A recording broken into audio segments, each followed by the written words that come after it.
4 centuries ago this year, a book was published which I think is the greatest work of English prose ever written. The words flow and the meaning is true to the Greek. What more could you ask of a translation? Today, I know a lot of people consider it old-fashioned, impenetrable, from a turbulent but now largely forgotten age. Nothing is more political in this period than religion, and the Bible is at the heart of it. It has sold billions of copies since it was published in 1611. We shall read the Word of God as we find it in the second epistle of Paul to the Corinthians. But in 2011, many reject it in favour of something more modern. Some people call it the authorised version of the Bible, but it's better known by its nickname, the King James Bible. My name is Adam Nicholson. I was first persuaded to look into the King James Bible when I was working as the so-called official historian of the Millennium Dome. I hated every moment of this taste of national politics. But it gave me surprising insights into the making of this great and powerful book. 17th century England was a chaotic, violent, often bureaucratic place. The most unlikely beginnings for a book that would change the world. So how did they make it happen? In this programme, I look back to a world of religious pomp and majesty, of immense seriousness and linguistic skill, fraught with religious and political passions, to show how and why it produced the greatest book of all time.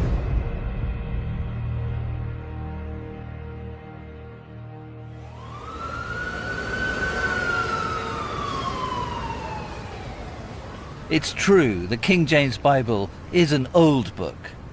At 400 years old, it's from a very different era. So how can it still be the best translation around? To my mind, its beauty and strength come precisely from the extraordinary moment in which it was made. In 1603, James, King of Scotland, succeeded to the throne of England as James I.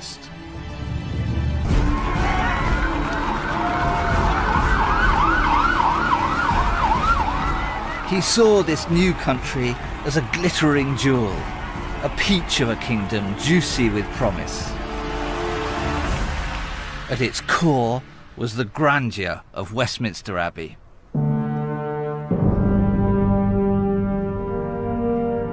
Here you sense the royalness of God and the godliness of kings.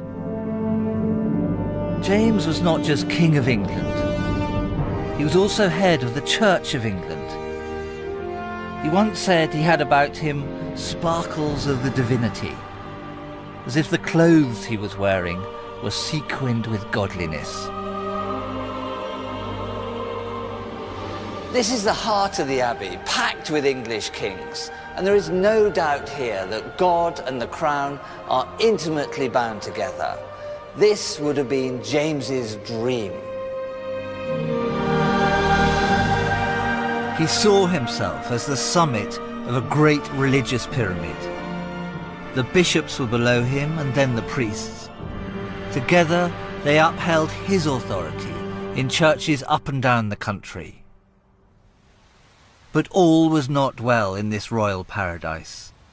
Not everyone shared James's glorious vision of church and state. For some, it was a living hell.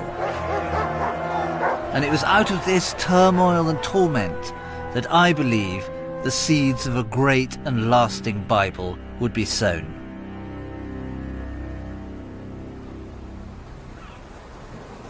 You can still feel some of that tension on the bleak, muddy banks of the Humber estuary. It was here in the 17th century that a radical sect attempted to flee England on board a coal ship to Holland.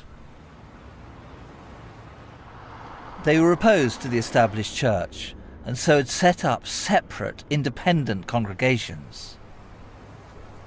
But according to historian Nick Bunker, it was a move that could be seen as a rejection of royal government itself.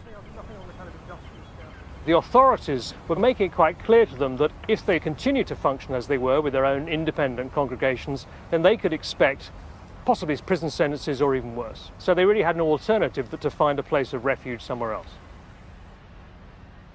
Around 80 women and children were on board a local barge, waiting to go out to the Dutch ship that would take them to Holland. Now the problem was the tides are treacherous, the wind can change, and the mudflats go out about half a mile out into the estuary as we are now. And what happened was that the barge got stuck in the mud, and so the women and children on board were forced to stay there overnight. At the same time, there were a group of men who had gathered on the seashore. Now the following day, the Dutch craft sent a small boat down to the beach where we are now. The men were able to get onto the Dutch ship, but the women and children in the barge were stuck in the mud and they were arrested.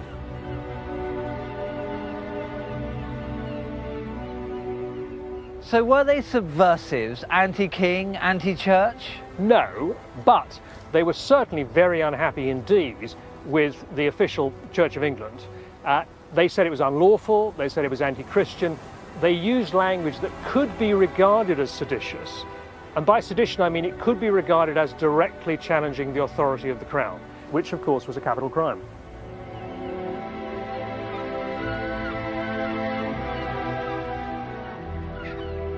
The disaster on the mudflat here dramatised every great question of the age. Which mattered more, your private soul or a well-governed society? Freedom or order? Where did the ultimate authority lie? Was it with the word of God or with the king?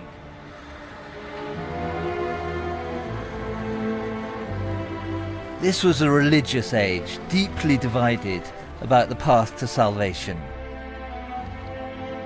The separatists saw church hierarchy and the splendour James so loved as a threat to their immortal souls, the road to eternal damnation.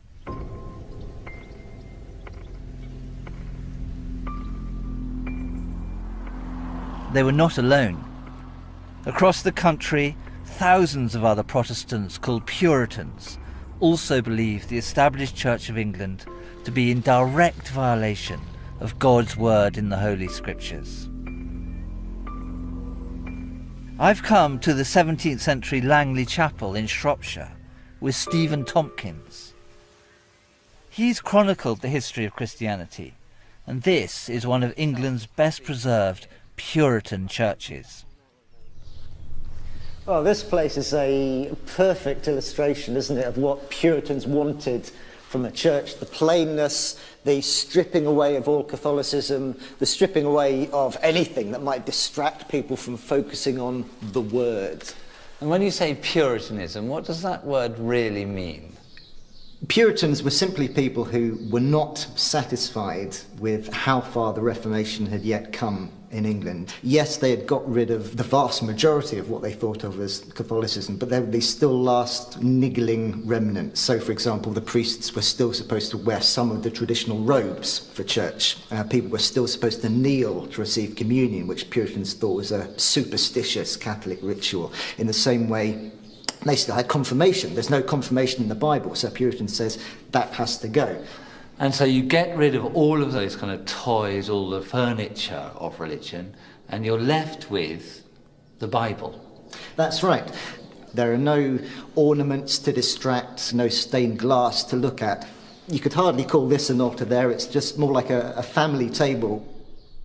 All the focus is on the word being read from the Bible and then expounded by the preacher. And you have to sit on these extraordinarily uncomfortable pews with hardly any room to get your bum on it. Yeah, there's no concession made at all, is there? You're expecting your congregation to have endurance.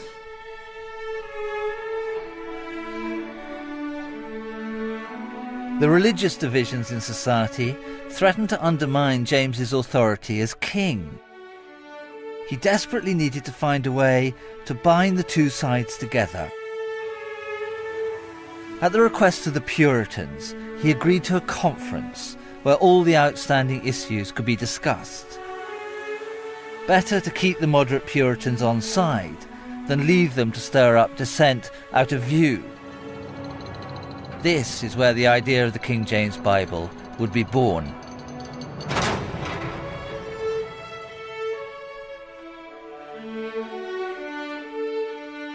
In the beginning, God created the heaven and the earth was without form and void, and darkness was upon the face of the deep, and the Spirit of God moved upon the face of the waters.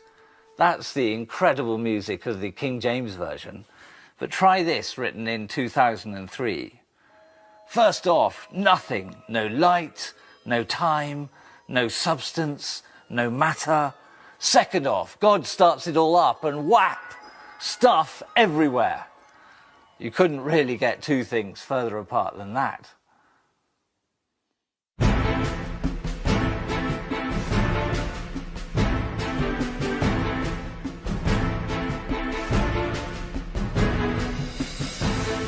Less than a year after his coronation, James summoned the rival factions to a conference at the extravagantly impressive Hampton Court Palace outside London. The moderate Puritan delegates and the bishops knew each other well. This was a meeting of rivals, not enemies. Still, each side must have hoped for concessions from the king. How would he play it? I got a taste of James's tactics from the chief curator at Hampton Court, Lucy Worsley. So this is the setup, or something like it, for the great conference in early 1604. Yeah, we've got the red velvet chair for King James. We've got benches for the bishops. And this lowly, humble form here is for the poor, poor Puritans. But the focus of it all is the throne. Yes, so show little respects, please. I know that I have to approach him on my knees. Bishops, Puritans, everyone on their knees with hands clasped, total submission to royal authority and not looking him in the face. Very important. Withdraw in reverse, don't I? Still not looking him in the eye like that. Quite right. And never turn your back on the king, and never cross your arms in his presence. God forbid. Now, he has gathered around him a lot of the bishops and deacons of the church. He has a pre-meeting with just the bishops, and the bishops at first think, whoa, this is great. He's saying that he likes the Church of England. It's a good thing. And then, towards the end of his speech, he says, but, you know, if a man has the pox for 40 years, he still needs to be cured. And the bishops go, ooh, is he saying that we've got the pox in our church? Well, actually, he is. He's questioning them and challenging them. On the second day, he gets rid of all but two of the bishops and has the 4 Puritans in to sit on this sad little bench there. They are described as being like plaintiffs, as if they've done something wrong. And the king, he gave them a really hard time. He fired questions off at them like a machine gun, and he didn't like the answers either.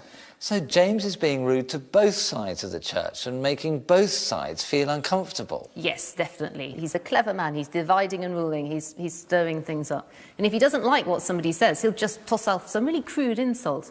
He'll say, I give a turd for your argument.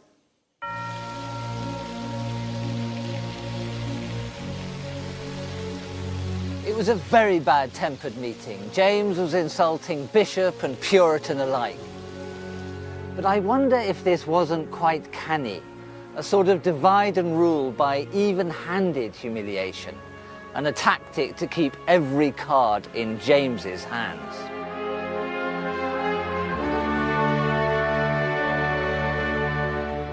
James was a seasoned operator.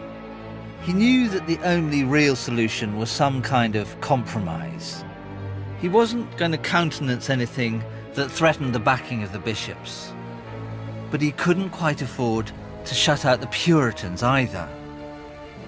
His intuitive political skills are revealed in the official record of the conference. A 17th century copy is held at Trinity College in Cambridge. I looked at it with one of Hampton Court's curators, Brett Dolman.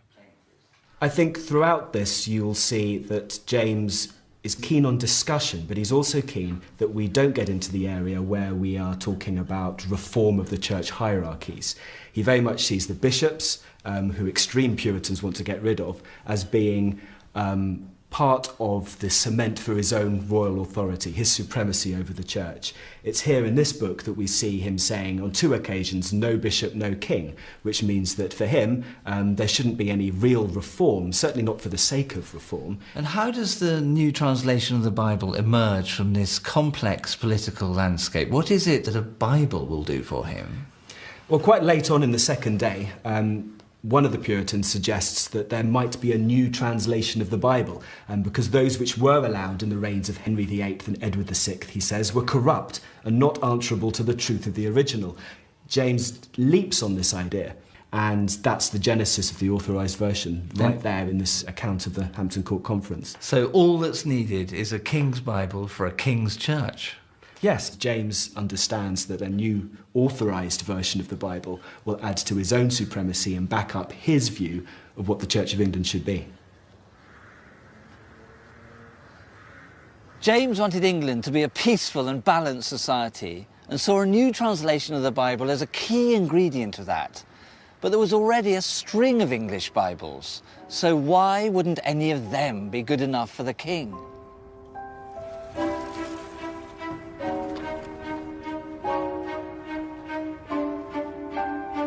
Cambridge University Library is home to some of the oldest editions of the English Bible, Bibles that predate the King James Version, including the grandfather of all English Bibles by the great Protestant martyr William Tyndale. He was a genius. We owe many of the all-time great phrases in English to his translation. Eat, drink and be merry, rise and shine, salt of the earth, bald as a coot. What it says here is... But as Lorianne Ferrell, a specialist on the translations, explained, James had problems with the seditious tone of many of Tyndale's words. This is about... Well, we can look here. I think theologically we can see a swipe at the church, a rather large swipe, and very important swipe at the church, in Matthew 16:18, where Jesus is said to have said, "You are Peter, and on this rock I will build my church." That very famous line, always used to actually uphold the power of the papacy. Here, Tyndale has translated this, that thou art Peter, and upon this rock I will build my congregation. Which sounds almost absurd. You can't really build a congregation, can you? I mean, that is so propagandist. What it could be saying simply is, the Pope, he does not make the church, nor do the priests. It's the congregation. But you can assume that James, reading that, would throw up his hands. Well, he famously said, no bishop, no king. I think he likes, I mean, all kings like the structure of the institutional church. And then if you read through it... Any assault on church structure, and as head of that church, on the king's authority, was clearly unacceptable. There was an alternative Bible James could have considered. Now here we have the 1560s Geneva Bible. It had been translated by English Protestant refugees in Geneva, one of the centres of the Reformation. Look how worn out it is. I mean, look at it, it's already... But the problem was that this Bible contained equally treasonable annotations. What he probably doesn't like is the characterization, especially in the Old Testament, of kings as tyrants. For example, the story of Herod. One of the notes to this is Matthew 2:20 says, God hath infinite means to preserve them from the rage of tyrants. Not the rage of Herod, the rage of tyrants. And James would have felt that he was lumped together in that, would he? There's a king club, I think, or there's a way of thinking about yourself as a king that transcends being lumped with bad kings. James wasn't the first monarch to balk at this sort of language. 35 years earlier, Elizabeth I ordered a translation designed to buttress the crown. This is the Elizabethan Bishop's Bible. My God. It weighs as much as a bishop. It's the size of an Elizabethan bishop. Tell me about that. Well, to begin with, it weighs more than I do. And look what we have here. A spectacularly young Elizabeth. This is state proclamation and the word of God completely fused. What's wrong with the Bishop's Bible? Well, it's just bad. Even churches didn't purchase it. There's a lot of bad translating. There's some real clunkers in here. Here's an example. It's Ecclesiastes 11:1. Why don't you read it? This is actually a very famous biblical verse, but it sounds completely incomprehensible in this version. Lay thy bread upon wet faces, and so shalt thou find it after many days. I think it does try to translate, cast thy bread upon the waters, which is meant to mean give to the poor, because it will return to you in some good form later. Right, unfortunately on their face. It seems to me that there's an issue here with the translation of the notion of surfaces, but lay thy bread upon wet faces does not sing. It does, and it's not memorable. Well, it is for the wrong reason. The Bishop's Bible had one thing going for it. Its politics were closest to James's. Trouble is, no one was reading it. James realized there was no choice but to order a new translation, one that people would read, that underlined his divine authority, but did not alienate the people who were his subjects. But how to reconcile these conflicting needs? The library also houses a document which reveals how James went about it. It's a stringent set of rules drawn up for the new translation. The commission for the new Bible was the only concession given to the Puritans at Hampton Court. They lost on every other issue. And what I see in the rules is attempts to control the particular points that were close to the hearts of Puritans. There are several that are relevant to this. The first of the rules is that the ordinary Bible read in churches, commonly called the Bishop's Bible, is to be followed, and as little altered as the truth of the original will permit. No marginal notes at all to be affixed, but only for the explanation of Hebrew or Greek words. And the old ecclesiastical words to be kept. And the examples that are given are church instead of congregation. Another that is used is baptize instead of wash. So there's a conscious choice there. And what is that choice, though? What does it represent? Well, the Greek baptizo simply means to plunge something into water. So wash would be one way of rendering that, whereas baptize has a kind of liturgical association, and the Puritans didn't like that.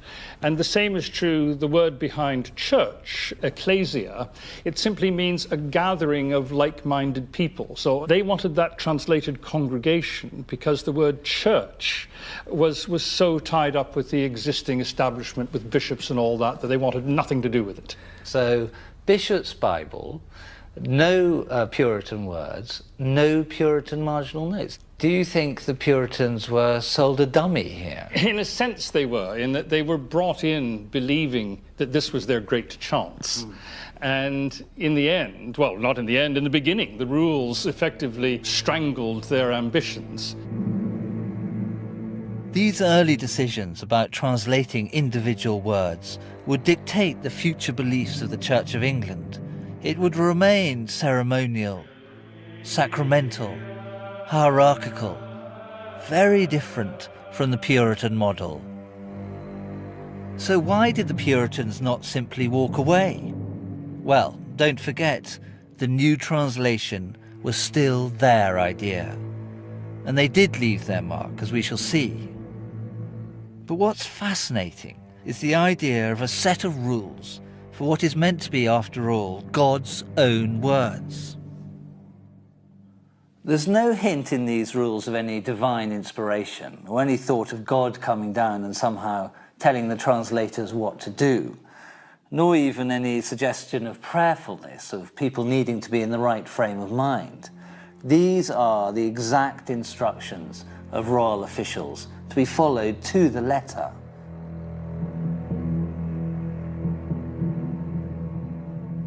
All that was left now was to choose who would follow these rules.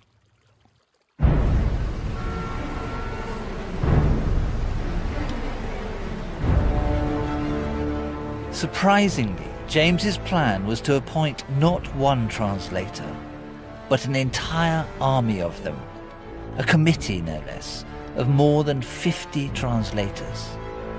Pint of Dunbar, please. Today, the idea that a committee is the best way to produce a masterpiece sounds more like a recipe for disaster.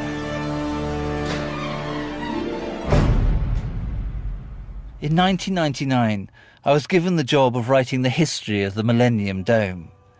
It was meant to be the great single expression of British national consciousness.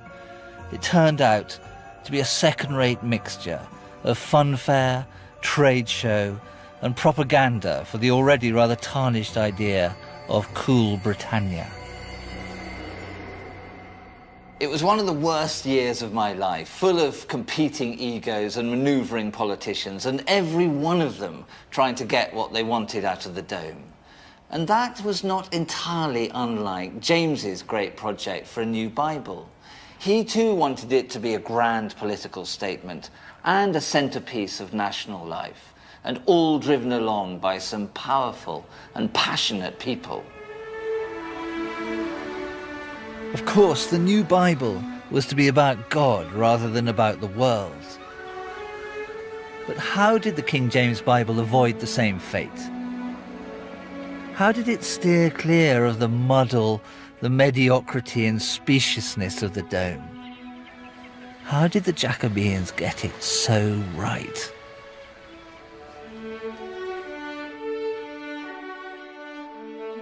Jesus stood on the shore, but the disciples knew not that it was Jesus.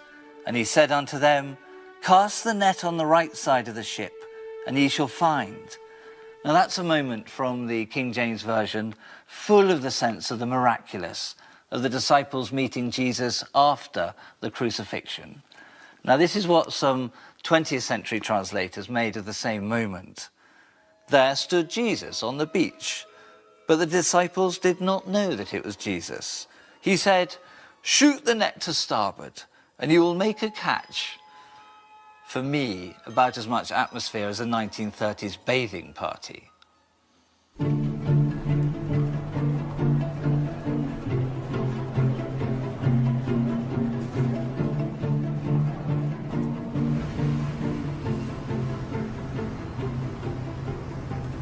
There's no getting away from the levels of bureaucracy involved in the translation process. Around 50 translators were to be appointed to work in 6 separate subcommittees, or companies as they were called. If the word company conjures up ideas of shareholders, targets, reporting systems, that's entirely right. In James's time, the model would have been the joint stock trading companies, the Levant or East India Company, set up to share risk and establish broad-based businesses in the new foreign markets. That pooling of many resources in pursuit of a single enterprise was exactly what James had in mind. But when did a committee ever produce a good idea, let alone a masterpiece? Okay, I think we're ready to get started this afternoon. Today, most biblical translations are still done by committee. There's 3 main Hebrew words to be considered. Eved is the most general, broad term that's typically rendered servant and sometimes slave. Then for women who are in servitude, typically shifcha and amah. All right, thank you. Now, I think... More surprising is that it seems many great literary works in Jacobean England were also done in this way. What we have been discovering in the world of Shakespeare scholarship, for example, is that Shakespeare is not a scholarly genius, but he's often collaborative. People work to deadlines, and teams are the creatures that achieve deadlines. So just as in the theatres, a play was required a month from now, and it's a case of you write Act 1 and I'll do Act 2, so the same kind of collaborative thinking goes quite naturally into the making of the King James Bible. There is an impulse to find a presiding genius who is behind the translation, and there isn't one. The committees did it. That's what I'm saying. The Old Testament gives us a realistic picture So who exactly were the translators? And were they in it for the love of Scripture? The translators represented a full cross-section of Jacobean England, or at least that part of it where court, politics, church and scholarship all met. But they were a pretty motley crew. Chief among the translators was a bishop and establishment man, Lancelot Andrewes. He was a brilliant linguist, remembered also for his ruthless pursuit of Puritan radicals. Oh yes, and he blew £3,000 on an extravagant party for his benefactor, the king. There were some cynical court politicians among them, like Henry Savile, who made a huge fortune for himself milking colleges in Oxford and at Eton, or James Montague, editor of the King's collected works and an obsequious, flattering man. There were adventurers like John Layfield, who'd been on a wild buccaneering trip to the Caribbean where he'd fought the Spanish and may well have been the first Englishman to have eaten a pineapple. Or there were fierce preachers like George Abbott, who once arrested an entire church full of students because they hadn't taken their hats off when he came in. And there was a drunk, Richard Dutch Thompson, who it was said never went to bed one night sober, and was translating the fabulously obscene epigrams of the Latin poet Martial while doing Exodus in the daytime.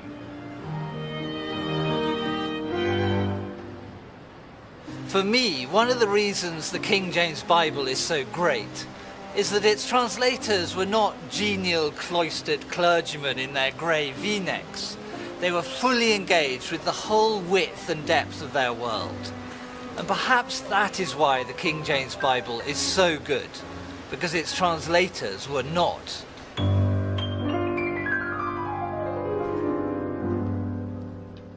But it was important that another sort of translator was also involved.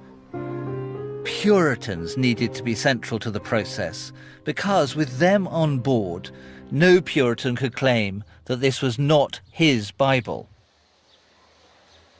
Sam Ward taught here at Sidney Sussex College in Cambridge. He was a very different type of translator, but an equally complex character. We're lucky that his crabbed, personal diary has survived. It reveals the very troubled mind of a Puritan. The problems could be major or minor. Among the minor problems he felt he faced in his own life, being godly, was his overindulgence in eating. There's a rather marvellous entry where he talks about also my intemperance in eating too many plums. And sometimes it got rather worse than that? It could get worse. There are a few references to what he calls often adulterous dreams. And there's one particular entry when he refers to the grievous sins in T College, which was Trinity College, in which a woman was carried from chamber to chamber in the night time. And then he goes on, and this is very personal, of course, my adulterous dream that night. It's fascinating, isn't it? Because it's like a form of moral rigour, not allowing the sloppiness of one's life to go by unseen, but to make everything known. Yes, there's a bringing to the surface. One might almost refer to psychoanalysis, in which everything has to be brought up. If you start here, then you're going to be acutely interested in absolute clarity of understanding, in making sure you really know what you're dealing with, that in fact you couldn't think of a better training for a translator than this. Yes, and it begins at the level of the extremely personal, by attending so precisely, almost like a detective, to every moment. You are probably getting as close as a human being can to some notion of the holy and the true.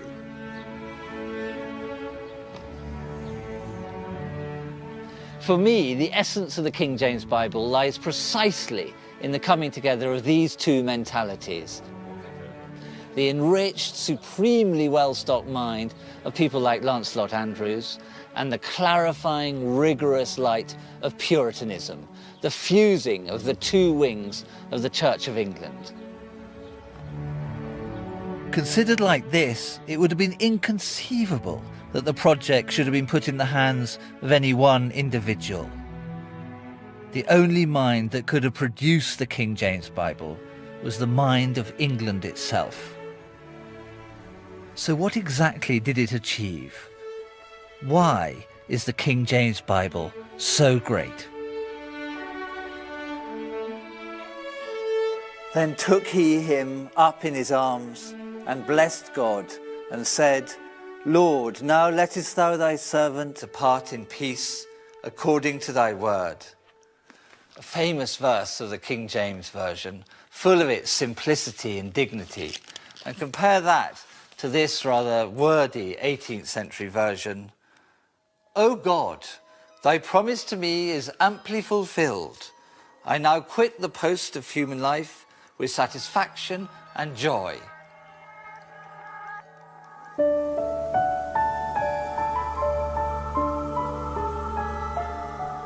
There are many reasons why the King James translation is so good, but I believe one of them is undoubtedly James himself. The traditional view of James is of a lustful, extravagant, weak Scotsman, addicted to the divine and absolute right of kings. But he had great virtues too, particularly in his early years on the English throne. James was a very clever man. He's the only person ever to have sat on the English throne who had his works collected in a single handsome volume. And that's him up there giving them to the University of Oxford. Intellectual, highly articulate, obsessed with language. This rare coming together of wordiness and monarchy created the perfect conditions for a great and kingly translation of the Bible. There's no doubt this Bible was a political project, but it was much more than that. James encouraged rigorous scholarship. This is the library at Merton College, Oxford, where one of the translators, Henry Saville, worked. What I'm struck by is the thoroughness of these 17th century scholars. Now this, I think, is a grammar of Hebrew. What you've done for me very helpfully, actually, is set this book down the wrong way. Even in the period, it was called a left-hand book, because you need to turn it that way and work for us, as it were, from back to front and from right to left when reading what is in this case a grammar of the Syriac or Chaldean Semitic language. And it's a grammar that would simply help scholars like Saville and the other translators understand those early Hebrew witnesses. How good were they at it? I mean, how good was Saville's scholarship, say? Can one see anything? This, in fact, if I could show you, is a very good example of some of the best evidence we have that Saville actually knew what he was reading, because you can see him making Hebrew or Chaldee, to be strict about it, annotations in the margin. So that really does show us that many of these men were, for the standards of their day, very much up to speed with Oriental languages, as they called them. I don't think I've ever seen any evidence that is clearer than this of how careful they were. It is not a casual political project, this. This is a deeply scholarly enterprise. Absolutely. And it's the common denominator that actually helps to create the umbrella under which James assembled a rather diverse group of people in terms of church politics. There was a very good reason why the translators should be obsessed by precision. Their task was to transmit into English what they considered to be divinely inspired, the Word of God, and you couldn't be cavalier with that. Total fidelity to the original, total transmission to the people. That was the mountain they were faced with. Nearly all the documents recording their discussions have disappeared, but in the 20th century, a special copy of the Bishop's Bible, the principal text used by the translators, was found in the Bodleian Library in Oxford, where it had been lurking, unnoticed, for centuries. It contained notes made as they worked on improving the meaning of specific passages. I looked at a famous verse from the book of Luke, which tells the story of Elizabeth, the mother of John the Baptist. The original text, the printed text, says Elizabeth's time came that she should be delivered, and she brought forth a son. And what do they do to it? How do they enrich that? Well, whereas Elizabeth's is the first word in the Bishop's Bible, the word now is placed in the margin. So it becomes now Elizabeth's time came. And where does now come from?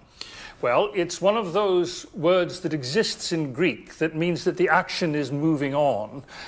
Normally, it's not translated because English isn't a language in which you have to keep saying and next and after that. But by saying now, we do get this sort of sudden surge of vitality. Absolutely, and that meaning is rooted in the Greek text. It's both more faithful and it gives the sense of drama that you articulate in the way you read the phrase.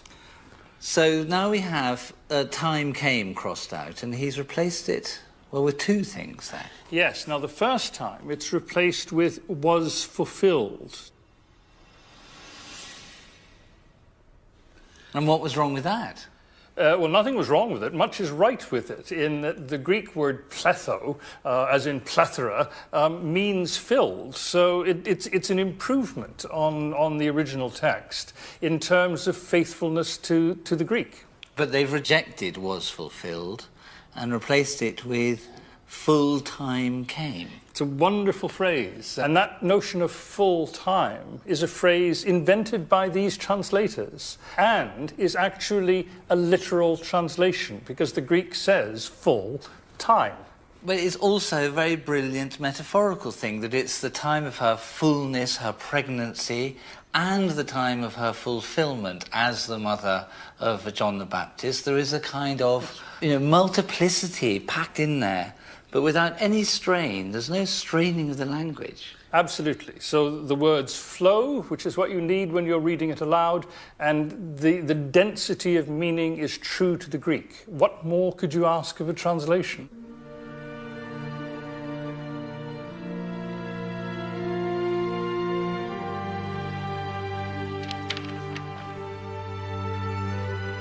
Nothing is more important in this 17th century world than getting the words of the Bible right.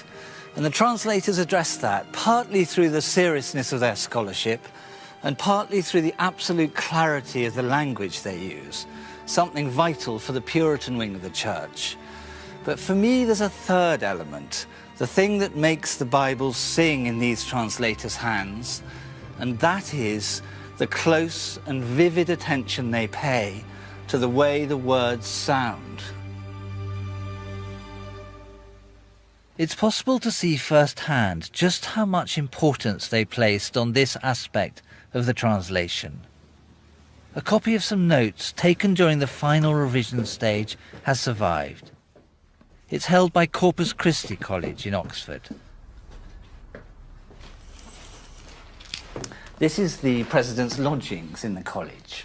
And it's one of the very few rooms in England where we know for sure that the translation actually happened. One of the committees met here.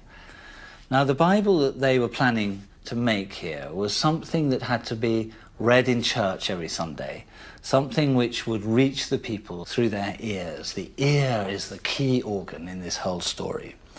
And so when it came to that final revising committee, the way in which the editors worked was someone would read out the suggestion and others sitting around would listen to it, and if it didn't work for the ear, then it didn't work for them. And there is one particular moment in these notes made by one of the scholars, John Boyes, which sings out to me. There's a word in there which absolutely radiates, something that reveals a central quality of the King James Bible. The verse they're working on says, Jesus Christ the same yesterday and today and forever. But one of the scholars objects, and he says it should say, yesterday and today the same and forever.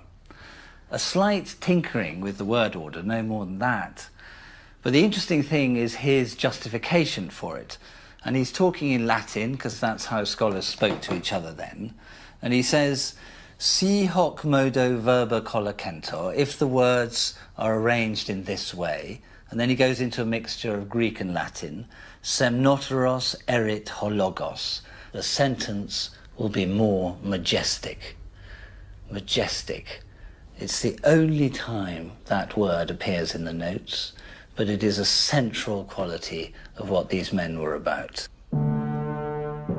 As well as scholarly rigour and all that Puritan clarity, they also need this kingly grandeur, a royal music, a greatness overarching the whole translation.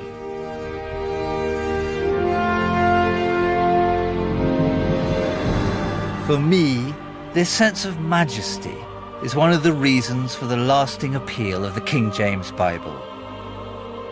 The language is dense with a kind of verbal sumptuousness which flows effortlessly from the translators, and I think that's in large part down to the period in which they lived.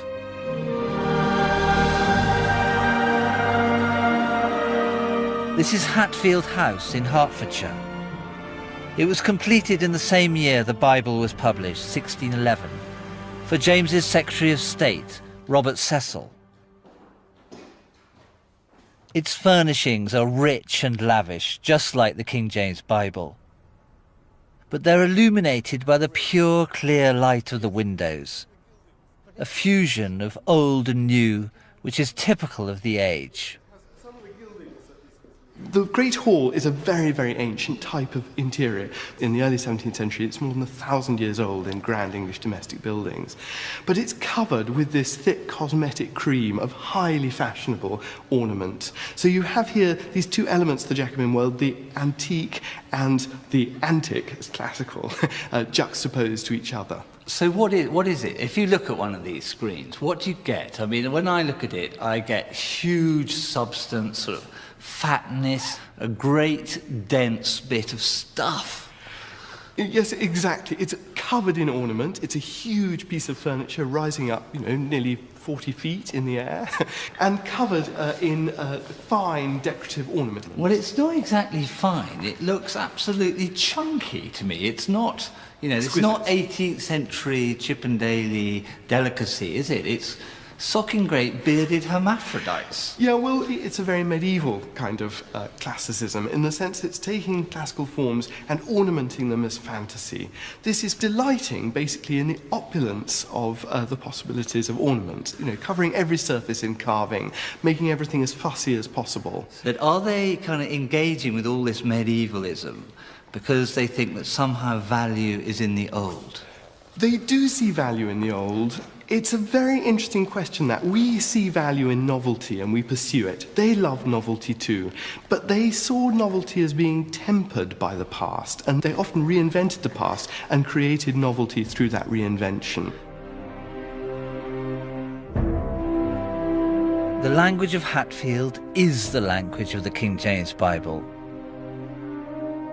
And nowhere is that sensibility better displayed than in the first edition of the finished work. It's incredibly exciting for me to see this. I've never seen it before. It's an amazingly rich thing. I don't think I've ever seen such a rich 17th century binding as this. Covered all over in this gold filigree with Cecil's arms there. No title on the spine at all, just more of that decoration. This is the book. And its sheer size and ornament shows that this is a really important object. Well, even in the way it's produced, you can see this love of antiquity.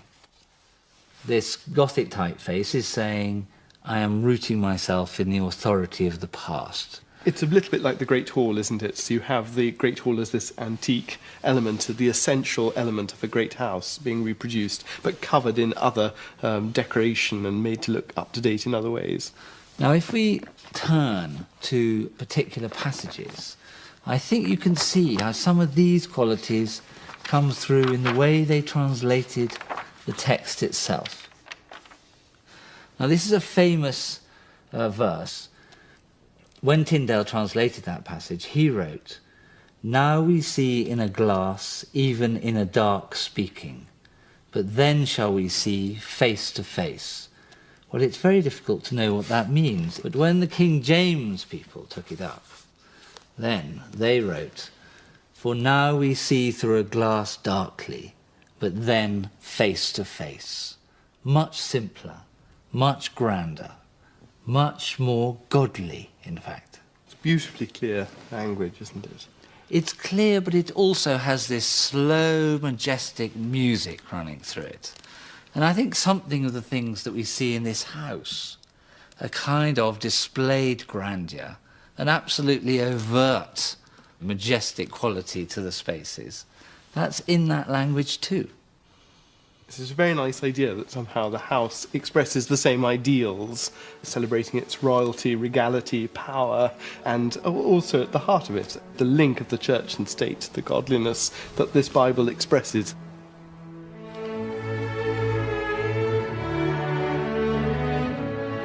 In tracing the story of how the King James Bible was made, I have discovered many of the reasons why it became such a success.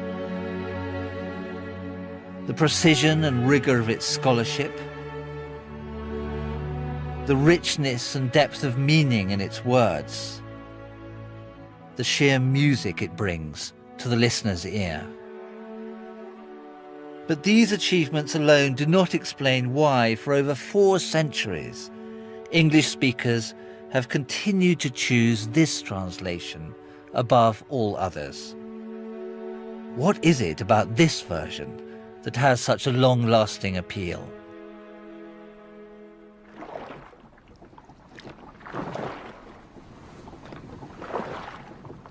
Conveying the mystery of the divine is the greatest of all challenges to language of any kind.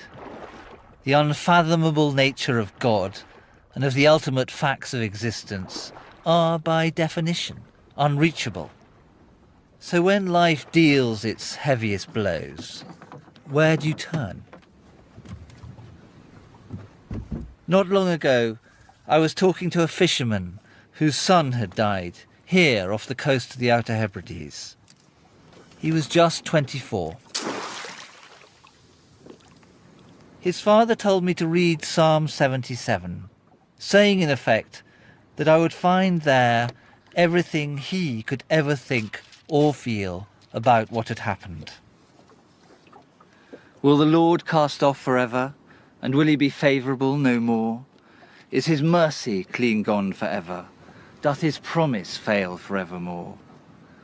Thy way is in the sea, and thy path in the great waters, and thy footsteps are not known.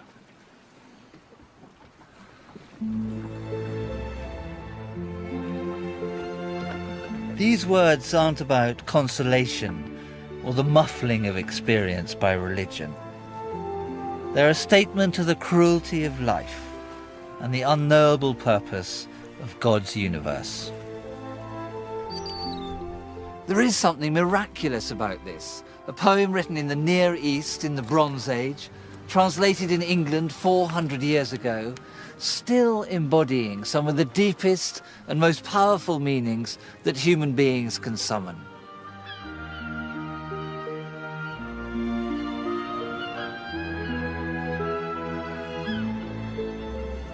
But did the 17th century world recognize this as a masterpiece? And more importantly for James, did it secure his ultimate ambition, to be king at the heart of one united country?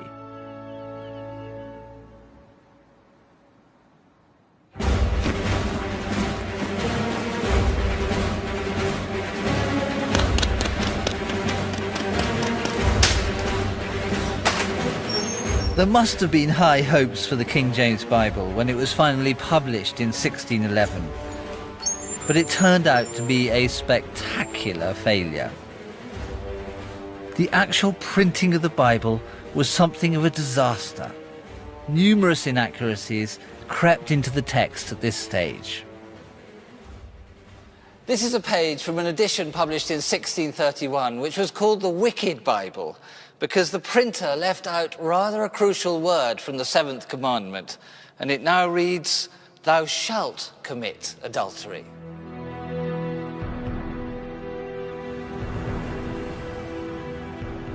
More significant was the Bible's total failure to achieve James's ambition of uniting the two sides of England's religious divide. 30 years after it was published, the country descended into outright civil war. Puritan and parliamentarian against bishop and king.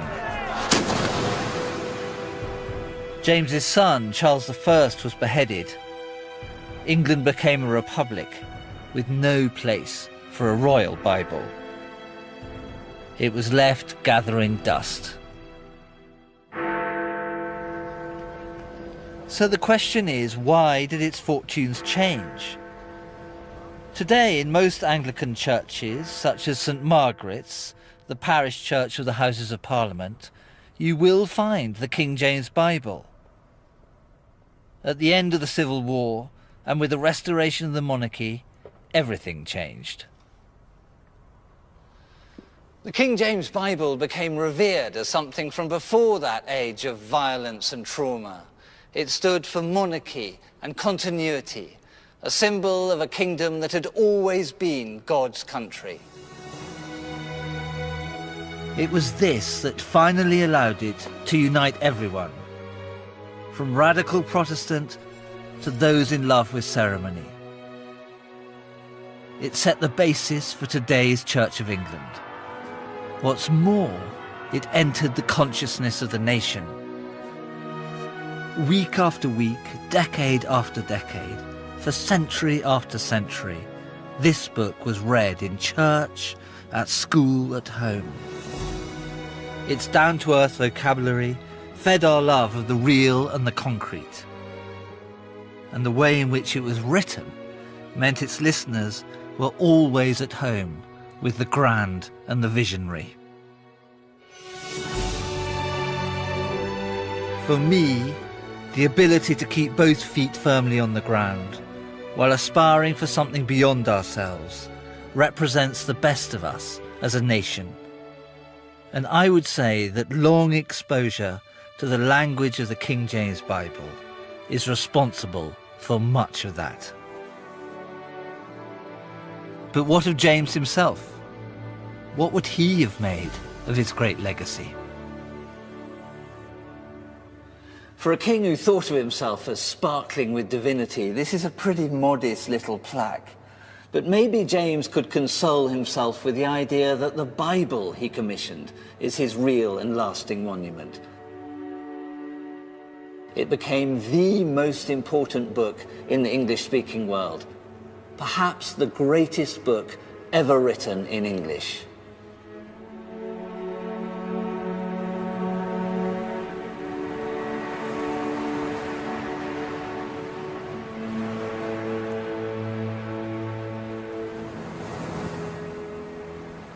I'm no churchgoer, but I'm not an atheist either. I'm drawn just as much to all the richness of ceremony as to the holiness of the plain and simple. But with this Bible, there's no need to choose between them. Both are absorbed in it, and that is why its words are still alive, why they're still a vehicle for meaning when little else can be. And for me, that is the miracle of the King James Bible.